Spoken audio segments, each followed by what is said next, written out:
So inside of the media library, inside of wordpress.com, what you can also do is easily access out pictures from Pexels as well.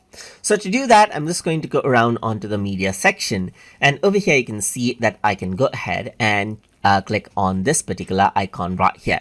So once you go around over here, you can see that Pexels is an option as well. So if I were to go ahead and do that, then I can directly search for photos in Pexels from over here, which are royalty free for use. Let's say, for example, I'm going to type in computer and press enter. Then you can see that I get computer related images that I can utilize right here. So all I need to do in order to add this to the media library is, let's say, for example, select the images out that I want to actually use right here, just like this, and click on copy to media library. And all of the images from Pexels, as you can see, has been copied right here into the media library, just like that.